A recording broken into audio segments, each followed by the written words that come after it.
ABO 미국 교정 전문의, 한국 치과 교정 전문의, 뉴욕 스마일 치과 박현정 원장입니다. 좋아요, 구독 부탁드립니다. 정상적인 치아 개수보다 이제 더 있으면 과잉치죠. 그래서 보통은 사랑니를 제외하고 우리가 인체가 갖고 있는 치아가 28개입니다. 그래서 28개의 치아 중에서 사랑니가 추가가 되면 4개가 더 추가되겠죠. 그죠? 32개의 치아가 있고, 사랑니까지는 저희가 과잉치로 보지는 않고, 그리고 사랑니의 개수가 그 한쪽 편에 2개씩 몰려 있는 경우도 있어요. 그래서 이런 경우는 드물긴 하지만 종종 있습니다. 흔하진 않고. 그리고 과잉치 같은 경우에는 대부분은 이게 기능의 문제를 일으키거나, 그 다음에 뭐 과잉치가 매복되어 있는 경우가 대부분이거든요. 그래서 잇몸 뿌리 끝에 정중 과잉치가 많이 생기고 있는데, 그 상하계 위턱의 앞니 안쪽, 뼈 안쪽이죠, 그죠? 그쪽으로, 뿌리 쪽으로 과잉치가 있는 경우가 종종 발견됩니다. 어린이들은 이제 정기적으로 치과 점검을 시작하게 되고, 그리고 치과 치과 치료를 진행을 하게 되면서 엑스레이를 찍어보면 그게 확인이 대부분은 돼요.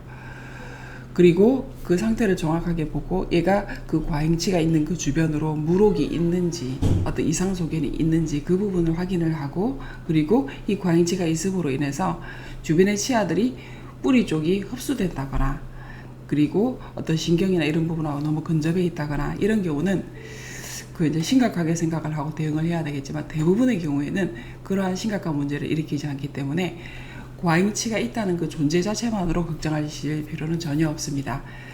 그래서 아까 처음에 말씀드린 것처럼 과잉치가 있는데 주변 치아에 어떤 물혹을 형성을 해서 뿌리가 흡수된다든지, 어떤 치아의 위치가 변이가 된다든지 다른 데로 밀어버리는 거죠. 그 물혹이라는 게 풍선과 같은 그런 에너지가 있어서 주변의 치아를 밀고 치근도 흡수시킬 수 있고 그런 위험이 있습니다. 그래서 그런 경우는 드문 케이스고, 그런 경우는 주변 이 과잉치를 발치하는 것 자체가 조금은 난이도가 높다 하더라도 이 부분은 발치가 필요할 수 있겠고, 그런 특징이 없고 전혀 문제를 일으키지 않고 그냥 과잉이가 하나 더 있고 뼈 안에 숨어 있다. 그리고 특별히 해마다 우리가 파노라마를 찍었을 때 엑스레이 상에서 특별히 어떤 변화를 보이지 않고 거의 그대로 유지되고 있다고 본다면은, 특별히 이 치아는 우리가 손을 댈 필요가 없다고 보시면 됩니다. 그래서 괜찮고, 그럼 언제 과잉치를 빼야 되냐? 우리가 치아 교정을 위해서 치과를 방문을 했고, 그리고 이제 저 진단 분석을 진행을 했는데 엑스레이 상에서 과잉치가 발견이 됐어요.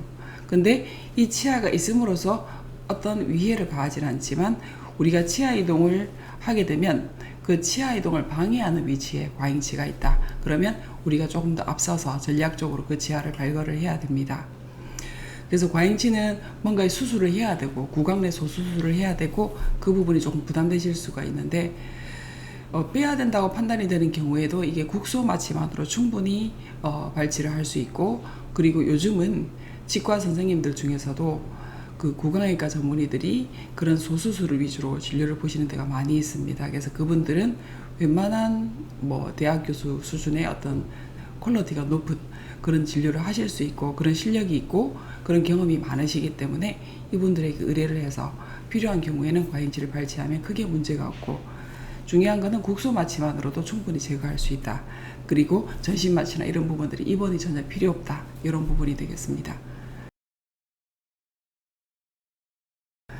저희 병원에 그 성인 중에서 과잉치가 있으셔서 실제로 교정 치료를 하기 위해서 그 과잉치를 발치하신 분이 있으십니다. 이분은 여성분이고, 그리고 30대 이제 교정 환자이신데, 특이하게도 아랫니, 앞니가 원래는 4개거든요. 그리고 송곳니까지 합쳐지면 6개가 되는데, 이 4개만 있어야 될 아랫니, 앞니들이 1개가 더 추가가 돼서 5개가 그대로 있어요. 그리고 그 치아들만으로는 이게 과잉치라는 생각이 안 들 정도로 굉장히 나름대로 비열이 되어 있고 규합도 되어 있고, 그래서 저희가 이 치아는 원래보다는 개수가 하나 많은 거고, 없어야 되는 치아가 지금 비열이 되어 있고 공간을 차지하고 있기 때문에 이 치아를 발치를 할지 그대로 유지를 할지를 판단을 해야 되는 겁니다. 그래서 교정 진단과 분석 단계에서 그 부분을 알아보고, 그래서 치료 계획을 세울 때 발치를 할지 비발치를 할지를 선택을 해야 되는 부분인데, 그 결정을 위해서 꼭 필요한 것들이 디지털 셋업입니다. 저희 병원 같으면은 그 모델 어떤 계측, 저희 인프레션을 떠서 그걸 스캔이 되어 있는 상태로, 스캔이라는 거 디지털 파일이죠. 파일의 형태로 저희 컴퓨터나 어떤 하드 드라이브에 저장이 되어 있기 때문에 이 상태에서 저희가 그러니까 그 디지털 셋업을 보내게 되면 이 과잉치를 빼고 치아 배열을 했을 때 최종적인 교합이 어떻게 될지를 볼 수 있고, 이 과잉치를 그대로 유지한 상태에서 최종적인 교합이 어떻게 될지를 또 볼 수가 있습니다. 그래서 이 두 개를 비교를 해보고 어떤 것이 뺐을 때 안 뺐을 때 그죠? 어떤 쪽이 훨씬 더 나은 교합과 그리고 심리적인 결과, 기능적인 개선을 가져올 수 있을지를 판단을 한 다음에 그 과잉치 발치를 할 것인지 아니면 그대로 지금 있는 그대로 유지할 것인지를 결정을 하는 그런 케이스였습니다. 그래서 이분은 앞니가 다른 사람들은 전부 다 4개밖에 없는데 5개가 있으셨고, 그래서 이 교정 환자분은 과잉치가 배열이 신기하게도 그냥 언뜻 봤을 때는 이게 과잉치라는 생각이 전혀 안 들 정도로 굉장히 배열이 이제 멀쩡한 상태로 배열이 되어 있는 거죠. 그래서 남들은